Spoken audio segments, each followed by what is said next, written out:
Nah, ketika Fatihah itu sebegitu keramatnya, sebegitu topnya, itu setan rapat, singkat cerita itu, yang tadi dipimpin oleh iblis yang sedang terkapar apa?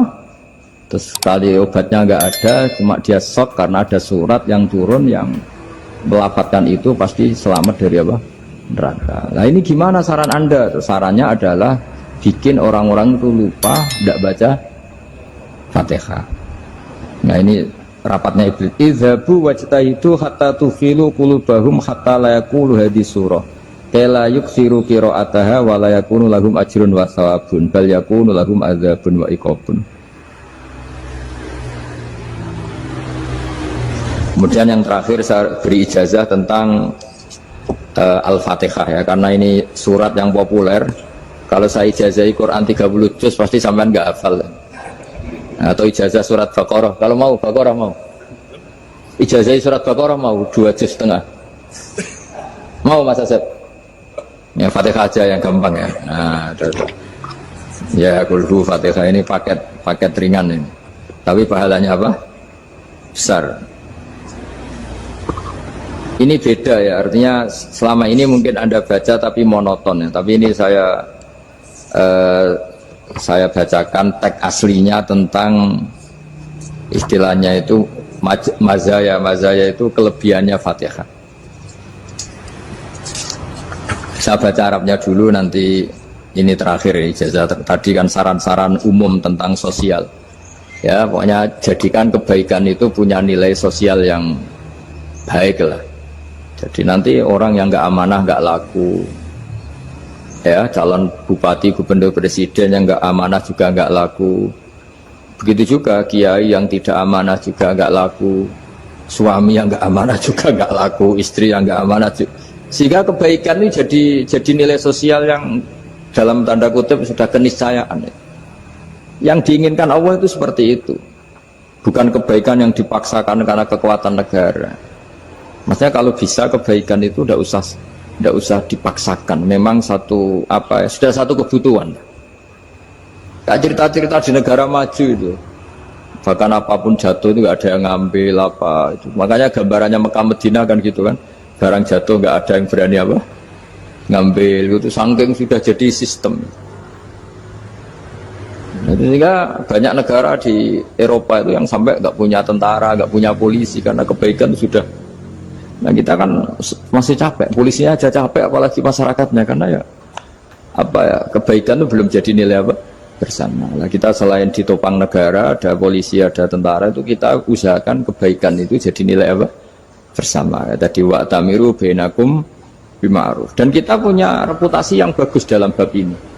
Saya masih ingat kecil saya itu yang jilbaban hanya keluarga kiai, sekarang rata-rata masyarakat itu jilbaban.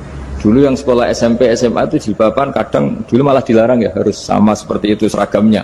Sekarang sudah boleh dan nyaman. Lama-lama yang dapat simpatik ya yang pakai pakaian model tertutup seperti itu.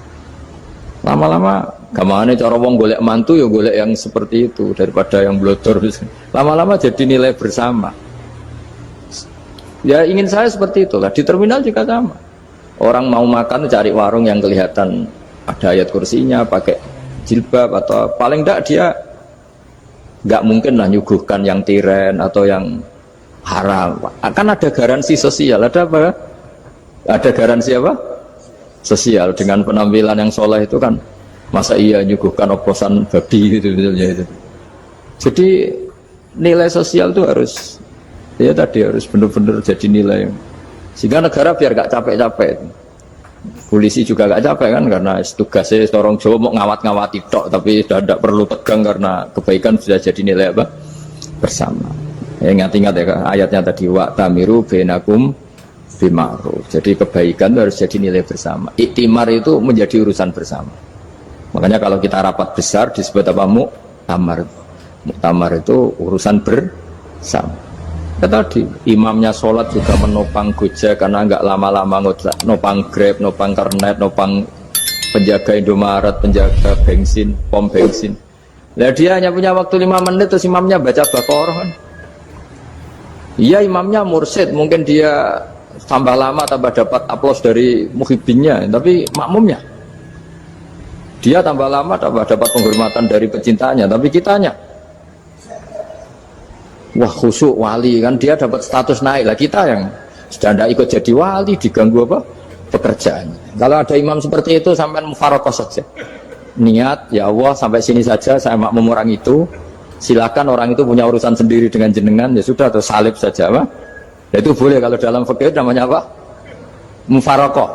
Mufaroqah itu niat, tapi kamu jangan langsung selonong mufaroqah, niat dulu pamit sama Allah bahwa sekarang mau mufaroqah.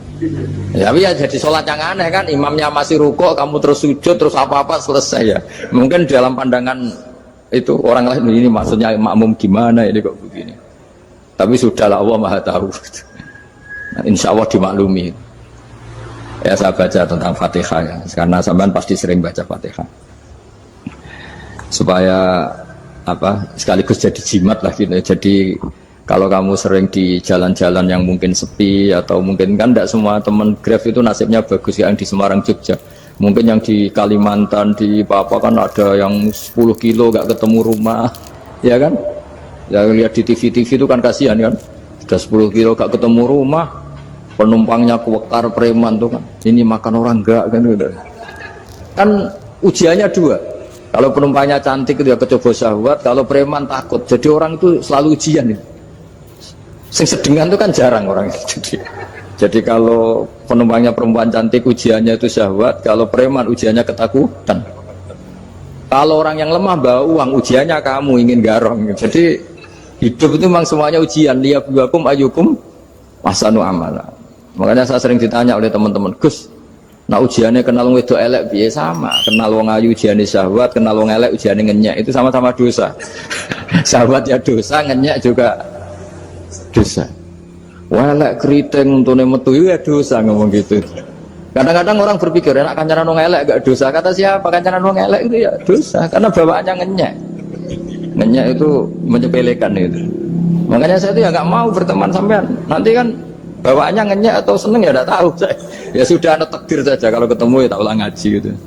Tapi ini ngaji terakhir, setelah ini ngaji biasa aja, tidak usah resmi gini. Ngaji kok resmi aneh. Pokoknya nanti suatu saat kalau pandemi sudah berlalu, saya akan ngaji Rebone. Lalu ini ngaji.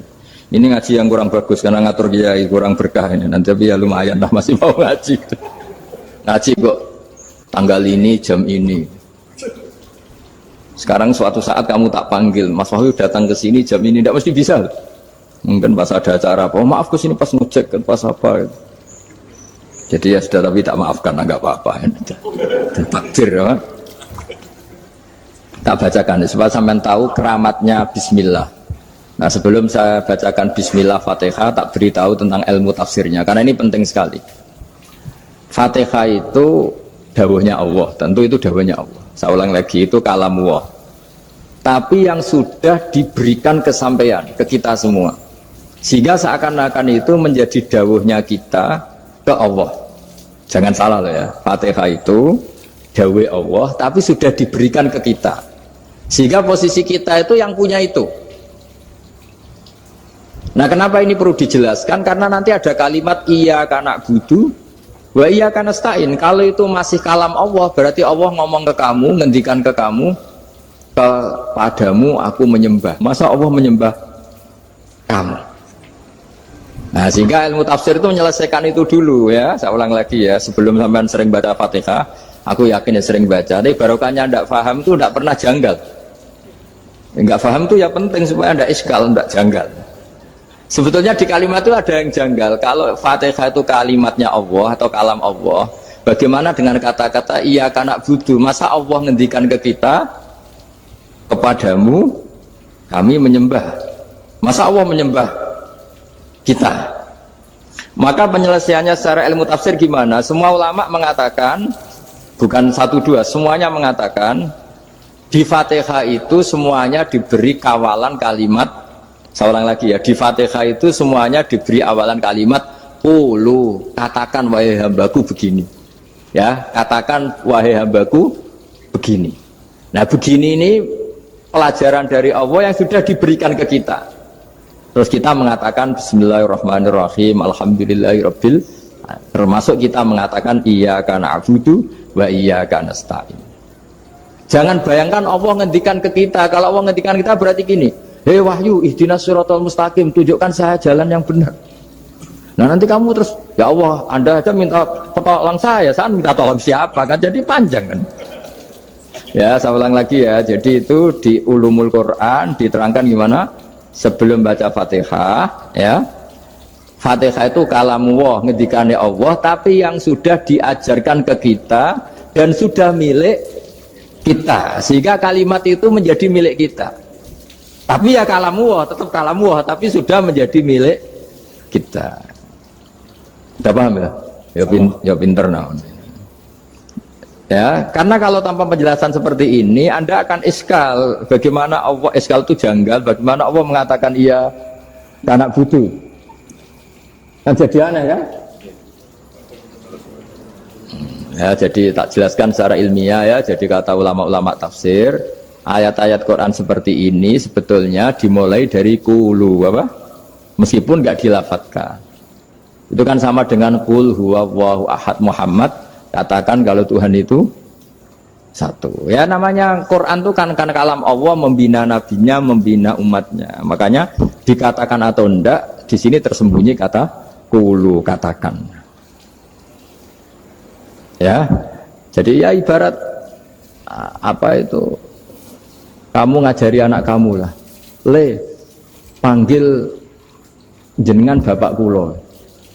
Itu maksudnya anak itu, kalimat itu kalimat kamu, tapi kamu ajarkan ke anak kamu. Terus anak kamu bilang, Pak jenengan bapak kulo. Nah, ketika kamu mengatakan jenengan, bukan kamu mengatakan jenengan anakku, berarti anakmu itu bapakmu, kan lucu kan? Anak kamu ajari jenengan bapak kulo, kamu engkau bapak saya. Terus anak kamu mengulang, jenengan atau kamu bapak saya. Berarti itu kalimat yang kamu ajarkan, tapi sekarang sudah milik anak kamu. Kalau itu kalimat kamu kan lucu, masa anak kamu bilang bapak. Nah itu seperti itu. Jadi ulama memberi solusi atau jawaban iya karena na'budu. Ya itu sebelumnya ada kata-kata qulu, katakan wahai hambaku, hubungan kamu dengan saya adalah katakan iya karena na'budu wa iya karena nasta'in. Terus hubungan kamu dengan saya katakan juga dalam doamu ihdinas siratal mustaqim. Jelas ya, jadi itu kalam Allah yang sudah milik kita karena diajarkan Allah untuk kita. Dong ya. Ya dong ya, gak jelas ya. Tapi bagus, gak jelas itu bagus. Kalau kamu jelas gak jadi digrab, jadi gubernur. Min azimi fadliha kasratu asma'iha fadlil ukhra. Ini cerita dramatisnya surat Al-Fatihah. Qala Abu Hurairah radhiyallahu anhu inna iblisa ranna khina unsitat Al-Fatihah. Jadi iblis itu begitu kesakitan. Ini kitab Abu Abul Farad karangannya Said Muhammad Alawi, juga kutipan dari beberapa kitab. Yang jelas beliau sendiri juga ngutip dari beberapa riwayat di beberapa hadis, halaman 123. Ketika Fatihah turun itu iblis kesakitan, kayak orang sakit gigi lah, tersiksa sisanya karena turunnya surat apa? Al-Fatihah. Artinya kalau Anda baca Fatihah dijiwai, maka Anda melemahkan setan, melemahkan iblis. Wa qala Mujahid khina unzilat Fatihatul kitab ronna fastama indahu asyayatin. Jadi ketika Fatihah itu turun, iblis itu terkapar lah kira-kira, sampai dijenguk banyak setan. Jadi kemana di ICU lah kira-kira gitu kalau sekarang itu, entah COVID entah enggak tahu, pokoknya di ICU sampai dijenguk banyak setan. Enggak tahu bawa apa enggak tahu, pokoknya dijenguk banyak setan. Ono yang nyangoni karena ini apa? Ketuanya apa? Pingsan, sakit. Di iblis itu sakit sampai dijenguk anak buahnya setan-setan. Ya semoga kalian semua tidak kenal setan. Kalau kenal berarti teman apa? Wa qalu misla dzalik wa qala lahum laisa mimma taquluna syai'un walakin unzilat suratun laisa ajruqa ilya illa an harramahu alaihi nar jahannam. Saya ini bukan sakit fisik kata iblis. Kamu tidak usah jenguk saya, datangkan dokter terbaik, tidak usah. Saya ini tidak sakit fisik. Saya ini sakit karena ada surat yang diturunkan, yang pahala yang melafadzkan surat itu pasti selamat dari neraka. Padahal misi terbesar saya ini supaya manusia masuk neraka. Sekarang punya tamengnya. Gue pusing kan? Ya seperti orang lah, goda sampean ternyata sampean setia, itu kan pusing. Nah ternyata tidak setia, itu yang akhirnya ribet kan itu. Jadi iblis itu cita-cita terbesarnya kan semua orang itu masuk neraka. Nah sekarang turun satu surat yang gara-gara surat itu siapapun yang baca dijamin selamat dari neraka. Jadi walakin unzilat suratun laisa ajru qailiha illa an harramallahu alaihi nar jahannam. Karena jadi dia shock lah, kalau orang di Jawa itu bilang shock. Aduh sial nasib saya ini umat nggak bisa saya goda lagi karena punya tamengnya tadi punya. Qadba tolakai dukum mamakrukum. Rekayasa kalian sekarang itu tidak ada gunanya semua. Nah, ini alhamdulillah di Indonesia kelihatan kan banyak yang miskin, banyak yang susah. Tapi selagi mereka masih sholat, itu keinginan mencari halal itu masih tinggi. Kayak apa kita di tengah kota, jauh dari anak istri, jauh dari tetangga. Biasanya kalau orang jauh dari anak istri, tetangga kan sakar PD. Tapi yang soleh masih banyak, sudah jauh dari keluarga tetap lurus. Loh, kalau yang dekat lurus kan wajar, konangan wong akeh kan. Ini sudah jauh masih lurus. Nah ini nggak lepas dari barokahnya surat apa? Surat Fatihah tadi. Jadi karena ada surat yang menjamin pelafalnya atau qailiha terbebas dari api neraka. Wa qalat as-sayatinu lahu is ayyusai'in ta'muruna ya maulana. Faqala lahum idhabu wajtahidu hatta tukhfilu qulubahum hatta la yaqulu hadhihi surah. Lalu kita gimana? Jari para setan gitu. Lalu kita gimana? Terus kata iblis, sudah bikin mereka lupa sehingga tidak baca lagi. Selagi masih baca kita pasti keok. Jadi kalau sampean sudah jarang baca Fatihah itu berarti sudah bagian dari kemenangan apa? Iblis. Jadi kalau sampean sudah jarang baca Fatihah itu berarti bagian dari kekalahan Anda, kemenangan iblis. Masih sering baca? Berapa kali? Dan sama lagi. Kalau ngajarin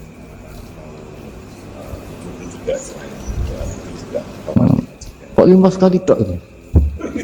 Berarti pas salat fardu tok. Enggak 5 kali itu mendingan itu 17. Kamu itu ngitungnya jangan 5 ini. 5 waktu itu berarti lumayan kan? Berapa? 17 ya? Iya. 17 ya? Ya 17, tapi kalau makmum tuh sering separuh kan, apalagi makmum terawih ya kan, makmum terawih itu bacanya Fatihah ada yang sempurna enggak ya? Ya enggak lah, baru alhamdulillah rabbil alamin mampu ruko ikut ruko gitu. Makmum kan yang terawih lah mas. Kalau terawih jarang sempurna ya Fatihahnya itu kan imam sudah ruko, kamu bacanya Fatihah sampai mana tuh? Baru setengah ya? Ya paling pas terawih aja kan enggak sempurna ya. Apalagi kalau imamnya sing kilat tuh, waduh malah. Nah ketika Fatihah itu sebegitu keramatnya, sebegitu topnya, itu setan rapat, singkat cerita itu yang tadi dipimpin oleh iblis yang sedang terkapar apa?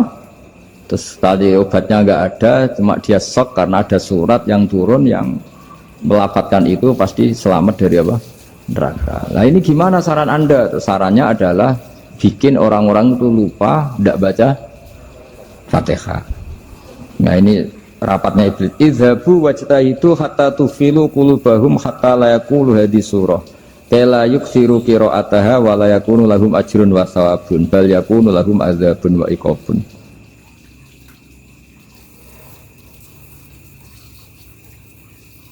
Jadi saya mohon selama ini Anda sudah baca, tapi mungkin hanya rutin saja. Kenapa rutin saja? Jadi barokahnya ngaji ini kamu punya kekuatan atau punya semangat membaca, karena ini surat yang luar biasa. Ibarat gini, kalau sampean tanya, saya juga sering mikir, masa Gus hanya surat kok punya kekuatan seperti itu? Di dunia ini kata Allah, mulai Nabi Adam sampai kiamat, nggak ada yang bisa menandingi kekuatan kalimah. Kalimah itu kata-kata, nggak ada yang bisa menandingi kata-kata. Misalnya Anda nge-grab, berangkat istri cuek, berangkat cuek, itu beda dengan ketika meskipun satu kalimat, wes Pak, muga-muga dilindungi pangeran, mugi-mugi jenengan selamat, itu menjadi teduh dan semangatnya luar biasa karena kayak mendapat support.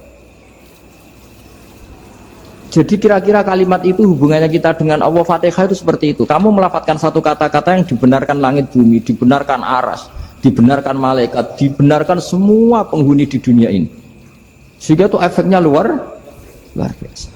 Itu seperti gini ya, kamu cerai sama istri, terus nikah lagi katut babon. 10 tahun anak kamu dididik, ibunya benci kamu. Dan memang Anda layak dibenci. Duwidek. Dan sampai nggak pernah manggil kamu Pak. Suatu saat, kamu tentu rindu kan, ingin dipanggil Bapak oleh anak kamu. Suatu saat anak ini manggil kamu Pak Ed. Itu senengnya bukan main. Hanya sebuah kata-kata. Makanya kadang-kadang orang itu tanya sama kiai, ijazah lafadz ini gunanya apa sih? Itu ijazah-ijazah itu untaian kata-kata. Yang kata-kata ini dibenarkan langit dan bumi dan aras dan para malaikat, sehingga efeknya itu luar. Nah ibarat seperti itulah, kamu melafadzkan Fatihah itu melafadzkan kata-kata yang dibenarkan Allah dan Rasul dan semua malaikat, semua penghuni langit. Maka ini efeknya pasti luar. Nah di sini lah orang-orang dulu itu tahu keramatnya itu, sehingga ketika melawan Belanda, melawan Jepang dulu itu kalimat-kalimat itu menjadi mantra yang luar biasa. Doa yang luar biasa. Tapi di era modern karena orang sudah tidak ngerti itu, dianggap itu mantra, jimat, khurafat, bid'ah, waduh ribet menemal. Sebetulnya tidak seperti itu. Memang kata-kata ini kekuatannya luar biasa. Sama kesakitan hati kamu juga karena itu. Ngojek wangilan. Lha Pak di bojo kok kowe gagahe tok kere. Wah, iku seling terus. Padahal kalimat itu kan tidak melukai secara fisik, tapi apa kerjanya sesuk sarasa-rasen. Karena terus dengan pengadilan seperti itu kan, ngapain kerja demi perempuan yang seperti ini? Lagi-lagi kata-kata ini luar. Nah bayangkan kalau kata-kata itu adalah kalimat yang diajarkan Allah lewat Rasulnya, lewat malaikat Jibril. Kayak apa kekuatannya itu? Nah, kira-kira Fatihah itu gitu. Kalimat yang baik, kalimat thayyibah diajarkan oleh Allah dan Rasul, kayak apa kira-kira kekuatannya? Pasti luar biasa. Wong support yang dikatakan istri kita, anak kita aja luar biasa, apalagi ini support yang diajarkan Allah dan Rasul. Ya makanya saya mohon kalau baca Fatihah, baca kalimat-kalimat thayyibah ketika sholat itu dijiwai. Ya misalnya Rabbana lakal hamdu mil'us samawati wa mil'ul ardi wa mil'u ma syi'ta min syai'im. Engkau zat yang layak dipuji, dan pujian ini memenuhi langit dan bumi. Karena kita tahu nggak ada sejengkal di alam raya ini kecuali di situ ada rahmat Allah. Misalnya kamu bisa lewat sampai rumah saya, kamu mungkin anggap biasa saja. Coba kalau ngalami likuifaksi, tahu-tahu bumi ini ambles, bisa ngelewati yang likuifaksi itu luar. Tanyakan orang pernah ngalami likuifaksi di Sulawesi, itu melihat bumi bisa diinjak gak ambles itu, wah luar. Nah, sama nggak ngalami itu sehingga lewat bumi ya biasa aja. Coba kalau ngalami seperti tidur, ya biasa aja. Coba kalau ada gempa, bahwa bumi tenang ini sudah nikmat yang luar biasa. Masa kamu ngakui nikmat nunggu digituin? Ya kan? Nah, makanya baca Fatihah dijiwai lah, bahwa ini kalimat yang luar biasa. Nah, saya teruskan ya.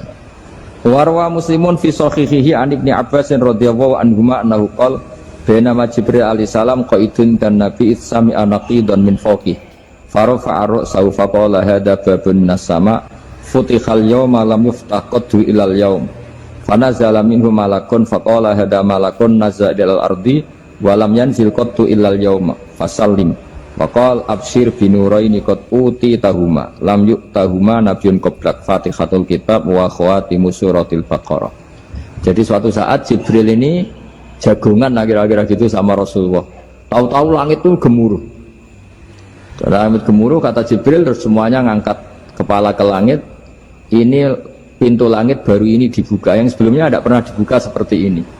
Turunlah malaikat, yang malaikat ini pun malaikat spesial, yang nggak malaikat murahan lah kira-kira gitu, yang nggak pernah turun ke bumi kecuali juga saat itu, dengan penyambutan yang luar biasa, dengan semuanya tidak pernah terjadi, hanya karena bahas surat Fatihah.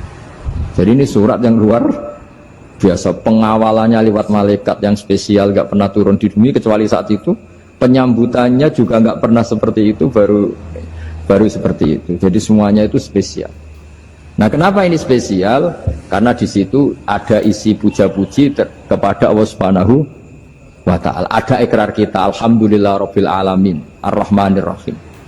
Ikrar ini penting. Kalau contoh paling gampang gitulah. Kamu punya istri selama ini cerewet terus. Suatu saat ngomong, Pak, tak angen-angen ra ono wong lanang kayak sampeyan. Itu langsung tidak ada lelaki sebaik engkau. Itu sama senengnya, masya Allah. Karena ada ikrar dari seorang istri ke kamu. Nah bayangkan kalau ikrar kita sebagai hamba diakui oleh Allah Subhanahu, maka ikrar ini akan dicatat sebagai kebaikan kita yang kita panen nanti di akhirat. Karena ada ikrar. Kita ikrar bahwa Alhamdulillah Rabbil Alamin. Kita ikrar Ar-Rahmanir Rahim. Kita ikrar Maliki Yaumiddin. Kita ikrar Iyyaka na'budu wa iyyaka nasta'in. Sampean misalnya jadi orang Indonesia, ketemu orang Indonesia yang makmur di Jerman, terus lupa Indonesia. Kamu orang Indonesia? Enggak, saya ada orang Indonesia. Mangkel gak kira-kira? Mangkel. Karena salah ikrar kan gitu. Ya, jadi saya mohon jangan anggap kalimat itu hal yang biasa, tapi luar biasa. Nggih, ngoten mawon. Assalamualaikum warahmatullahi wabarakatuh.